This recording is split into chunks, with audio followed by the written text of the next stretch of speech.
Здравейте, здравейте, скъпи мои приятели и добре дошли в епизод 1 от нашата Road to Glory поредица на EA FC 24. Знам, сега ще кажете, Перси, нали не харесваш играта? Ама вие много ги искате тия поредици, бе. Много ги искате тия поредици. Нека заверим 1000 харесвания, ако искате да има още такива видеа. Очаквам и в коментарите с вашите мнения.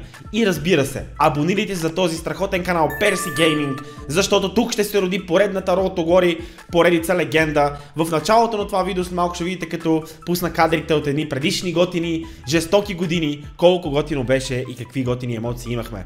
Дано и сега да е така, но в днешния епизод ще разгледате моя първоначален отбор, който сега ще ви разнеса малко за него, разбира се, защото все пак няма как да знаете за какво става на въпрос. Масата карти, които съм пакнал, по-добрите като Мбапе, Ван Дайк, са абсолютно untradeable карти. Паднаха ми се от Ван Дайк, ми се падна от SBC, а Мбапе от един пакет от Стора, разбира се. Напълно рандъм, случайно. Падна ми с жена 8-8 и след това Мбапе. Не ми се коментира направо, но началото на тази Road to Glory поредица е доста забавно, тъй като наистина имаме доста приятел отбор в момента. Ще следите моя прогрес.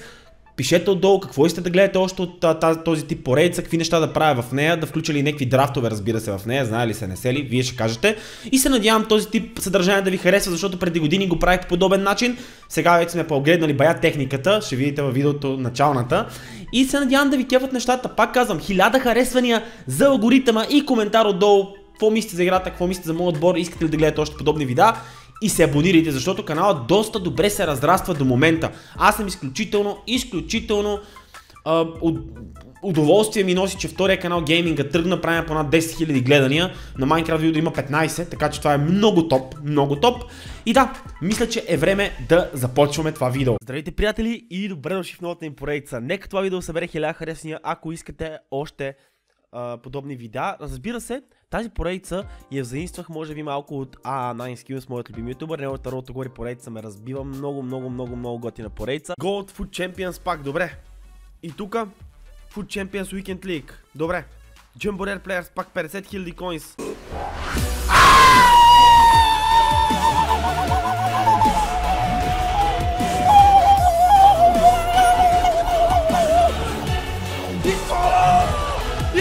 Отново Петър Шмайхел!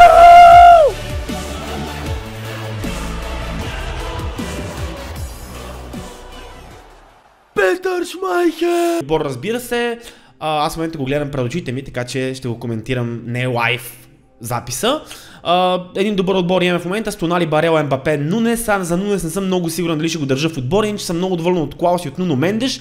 Не мога да ги вържа всичките на Max Chemistry, ще видим за напред в епизодите какво ще направим, ако дропне някой интересен футболист. Но първият матч е доста интересен срещу Про Ди Косио, той най-вероятно е италянец. За жалост, връзката в тази игра е пократително лоша, много добре знаете, но изненадващо в момента, в който съм записал мачовете от Rivals, днес в този момент, да не знам колко е било, 11 часа вечерта ли, беше доста приятна връзката, ставаше, в смисъл, играеш се много добре, за първ път усещам Мбапе по този начин. За първи път, откакто съм го пакнал играта, го усещам да се движи нормално и като цяло да прави някакъв импакт към отбора, да дава някаква стойност. Погледнете какво прави тук Мбапе, просто погледнете го. За първи път виждам наистина Мбапе да прави подобни неща. Изключително съм изненадан от него. Ако така върви играта, много трудно бих могъл да допускам голове и най-накрая футболистите ще ми бъдат използваеми. Но за жалост знаеме, връзката е пократителна, дойде ли време за Food Champions, всичко приключва, приятели. И да, отбора ни не е кой знае какво, разбира се, много добре виждате, че човека, който държи целият отбор на раменете си е Мбапе, от една страна Ван Дайк. Тук естествено ще видите и голче от Кварасхелия, който влезе като резерва в 73-та минута и наистина се представяме доста добре тук в Division Rivals. Се опитам да дам максимално много шанс на тази игра, защото знам, че всички бленувате за моите страхотни поредици на FIFA. Кариера не обещавам, защото сега не мога да се разправям наистина в кариерата. Моя опонент тук изпадна на несвястие в тотален потрес и реши да си вкара автогол и след това да ми пише, че имам отбор за 5 милиона, макар че отбор ми не е за 5 милиона. Следващия матч играем срещу Жоао Феликс и Суарес. Този Суарес не е Луис Суарес, макар да се казва Луис Суарес. Между другото, матчът е изключително скандален тук, ще видите какво се случва. Смятам, че отново се представяме добре, но когато имаме спокойствието, когато играем уравновесено и разбира се, играта ми предлага прилични сървъри, приличен геймплей, без да лагва, без да има дилей и така нататък, прилично, разбира се, да, но това е в неделя нощта или в понеделник нощта, нормално е да няма проблеми. 1-0 за нас тук, нашия опонент с Суарес вкарва страхотен гол в 12-та минута на матча, 1-1 и матча става критичен. Матча става критичен от тук нататък. Смятам все пак, че наистина ако започнем да играем по-спокойно и избираме часови моменти, в които нямаме този критичен лак, а именно когато по-малко хора играят, за жалост най-вероятно повечето епизоди ще трябва да ги записвам петък, събота и неделя по нощите, защото няма как иначе да стане през деня. Не играйте през деня, ви го препоръчвам. Да. Вижте какво става, Жоао Феликс ме прави на 5 стинки, тук наистина пушнах доста лошо защитниците, не съм очаквал този пичага да спами толкова много финтове, доста добре се представяше с финтовете. Ако желаете между другото да направя каква ми е формацията в следващия епизод от Рото горе по рейдста и как предпочитам да играя, може да го напишете отдолу. Аз не съм най-голем експерт, но имам изключително голям опит в тази игра и много добре знам слабите и силните черти. Разбира се, имайте напред, че този геймплей, който гледате от мен, ще бъде изключително натурален, без излишен спам на 250 000 финта и ще се старая да играя някакъв футбол и да показвам интересни и различни футболисти почти постоянно. Каквото такова е. В крайна сметка в момента FIFA е много тегава, защото повечето неща са untradable. 3-1 за нашия опонент. Луис Диас в 39-та минута. Тежък удар понасяме тук, но това е положението. Няма какво да стане. Върджил Ван Дайк виждаме. Това е Диаби. Отново опит. Тук правя изключителна поредица от грешки, след грешки, след грешки, след грешки. Отново добра игра на Суарес, Луис Суарес, както казваме, но това не е Луис Суарес. 4-1 на полувремето. Аз не се предадох. Второто полувреме за мен започна изключително силно. С една-две промени в момента ще направя. Мисля, че дори тук ще влезе Кварасхелия. Вижте какво прави Киеза в добра връзка. Това в лоша връзка е абсолютно невъзможно. Абсолютно невъзможно в лоша връзка. Ембапе сам ще вратаря, той мести вратаря, усещам го и Ембапе вкарва един гол. 4-2. Естествено, пак повтарям за връзката. Когато имате добра връзка, когато виждате, че играчите ви са просто отговарят на вашите команди, шансът да спечелите естествено е десеторно по-голям, но когато се паднете в натоварените сървъри с изключителен дилей и лак, също италянец, казвам ви, играта е тотално невъзможна за играене. Тук Нуно Мендеш добре намира Федерико Киеза, Киеза към Кварасхелия и ето, че резултатът вече е 3-4. Не се предавам, правил съм много такива обрати. Но в добра връзка, за 10-ти път в това видео ще го повторя. Наистина в добра връзка се случват някакви подобни неща. Продължаваме напред в този матч. Мбапе отново, крушал е този човек просто за нашия отбор. Изключителна карта. Изключителна карта просто. И Кварасхелия отново. 4-4.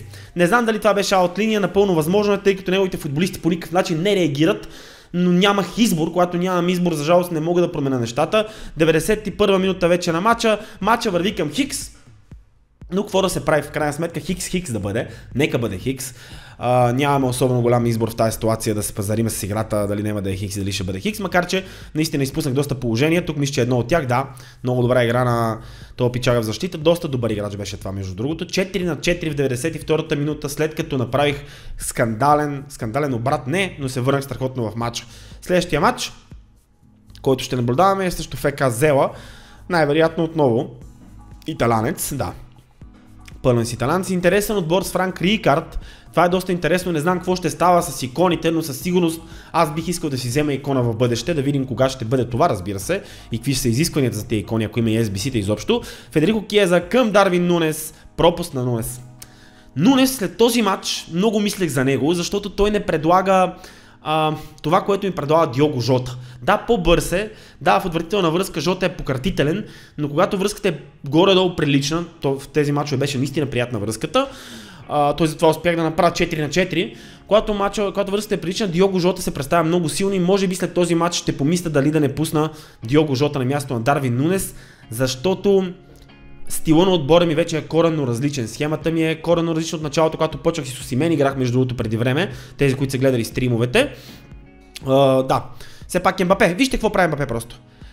Да, той греши. Опонента ми наистина греши в атакалите. Но самото движение на Мбапе е нереалистично, когато няма дилей. Съжалявам, че се повтарям само дилей, но тази карта наистина в тази връзка е уникална. Не сте, който има Мбапе може да го потвърди как се усеща. Тук отново Дарвин Нунес обаче прави резултата 2-0.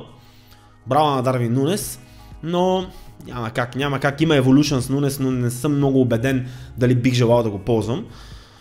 Evolution само. Все пак продължаваме да гледаме геймплея. Да, по време на геймплея смятам така доста по-интересно да гледате, тъй като мога да гледате матчи, да гледате моето мнение за самите срещи. Аз съм по-концентриран естествено, макар че някои драфта мога ги правим лайв естествено, без да има запис на камерата след това. Много тежката преса от моя страна и нашия опонент мисля, че тук ще приключи курса, точно така, пореден ливър. Много слаби играчи с годините се навъдиха, доста слаба воля имат те играчи, особено когато играта върви приятно. 100к пакет ни се падна, от специалните награди. Тук викам холандец и викам край. Всичко се нареди пак с Ван Дайк, ама добре, че не се падна Ван Дайк. От 100к пакета Мемфис Депай. Да коментираме ли изобщо? Това от обжективите за Rivals, мисля, че беше 50 победи. Аз не съм много играл, честно казано. Ако трябва да бъда 100% честен. Вижте за какво става на въпрос. Покъртителен 100к пакет. Не знам какво да очаквам. Знам, че наградите от Food Champions са добри. Малко са ги направили прекалени. Дори в края на това видео ще ви кажа моето мнение по въпроса. Но или се съобразяваме, или не играеме. Знам, че тази поредица на вас много ще ви хареса и ще има голям хайп покрай нея. Да, пократителният пакет от 100к, Депай. Какво да кажа за Депай? Не е лоша карта, но ние имаме прекалено добър отбор в момента. Латаро Ендо, всичко е трейдабъл. То няма един трейдабъл пакет да мога да взема от някъде. Буквално. Освен един марки матчъпс или Food Champions или пък Division Rivals. Ама може би ще си помисли тази седмица за такъв пакет, за трейдабъл награди. Тук вече съм сложил, мисля, че Диого Жота в отбора. Точно, не съм все още го сложил, но сега мисля, че ще го сложа, да. Слагаме му контракт на нашия приятел Букарес, който връзва колумбийската ни перла, господин Луис Диас. Да видим сега какво съм направил тук. Диого Жота би трябвало да е сложен вече. Да, мисля, че Диого Жота вече е в отбора тук, на мисълта на Нунес. Не знам, пишете ви какво мислите за мен. Диого Жота е доста повратлив и добър футболист. Изключително тежък опонент, изглежда на пръв поглед, но да видим сега ще ме псуват отдолу. В приличната връзка какво ще му се случи. Луис Диас. Вижте мувмента на Луис Диас. Това не може да се случва в лак. Вижте дори Диого Жота, погледнете го. Ембапе. Хоп. 1-0. 6-та минута киков. Гадост. Ама да и бием фаут ли? Ембапе бележи с 1-0. За 1-0 де. Да, 5-6 дивизия сме все още, но сега в прогреса на времето и в момента, в който почвам да снимам доста повече мачове за вас, ще видите нашия прогрес, ще дръпнем доста по-напред. За жалост ще трябва да се срещам с трайхардерите на животно. Ето господин тук се опитва да ми влезе от аутлинията, почти успял обаче. Добре, че съм върнал вече почти целият отбор за защитава, защото аутлините просто нямат спиране, когато напълниш наказателно ти поле с 25 човека.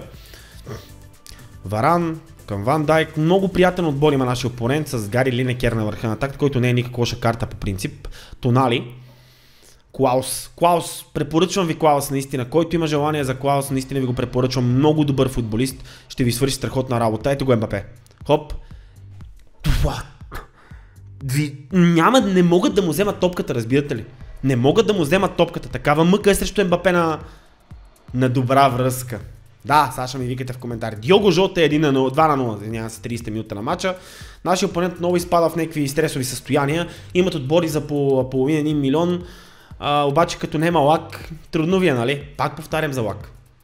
Ще ми кажете, аз се оправдавам, нали? Но много добре знаете кога сте играли и кога не сте в това, което не трябва да казвам за пореден път.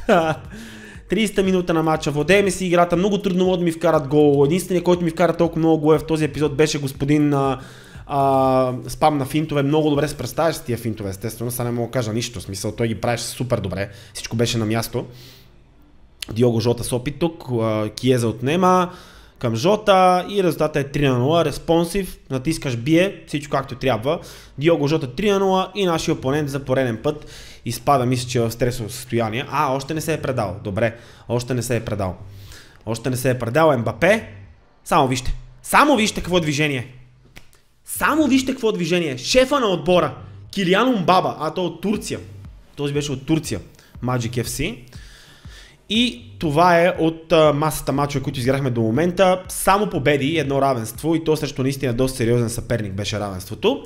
Но така добре се представихме, смятам, като за първи епизод. Запознахте с моят отбор, видяхте начина, по който играеме. Да, разбира, ще ви направи къстъм тактиките, с които ползвам в бъдеще. И продължаваме с готините епизоди. Надявам се тази поредица да ви харесва, да виждате геймплея, да виждате прогреса. Пишете, пак казвам отдолу, какво смятате за правилно да правя в самата игра. Какво би било интересно да гледате в самата игра от моята поредица. Смятам, че да гледате Division Rivals и прогреса на отбора и как се променя отбора постоянно е интересно, както правихме преди години. Много добре знаете. Иначе специално за Food Champions наистина не съм много убеден как точно ще играя мачовете, защото мачовете, играта върви добре вечер, не е невъзможно. Петък или събота след 10:30-11 би трябвало да върви приятно, така че не е проблем да изиграем 20 мача, не е като на времето с 40 и с по 30. Макар че в момента за жалост са направили Food Champions са доста скучен заради огромно добрите награди, които се падат. Трябваше да го направят малко по-интересен, трябва да смъкнат малко тия пакети, прекалено лесно според мен се взимат неща в момента в играта, но все пак лапата трябва да се радват и да им се падат на петия ден футболисти по 90 рейтинг, да си гледат работа. Ако си мисля, че не ми е кеф, че ми се е паднал Мбапе на първия ден от играта и Ван Дайк, да, готино ми е, но в никакъв случай не бих могъл да кажа, че ми е интересно чак толкова, защото грайнда ми в момента за нападател приключи, аз този човек ще го ползвам до края на играта. Няма по-добър нападател от Мбапе. Това е най-добрият за мен централен нападател в играта, може би редно с Роналдо, феномена. И да, благодаря, че гледахте това страхотно видео, надявам се качеството, камерата, всичко, атмосферата да ви харесва, музичката и ви очаквам съвсем скоро в следващото, защото Рото говори поредицата продължава, а не съм забравил и Майнкрафт поредицата. Благодаря, че гледахте и до скоро. Чао, приятели! Очаквам в коментарите.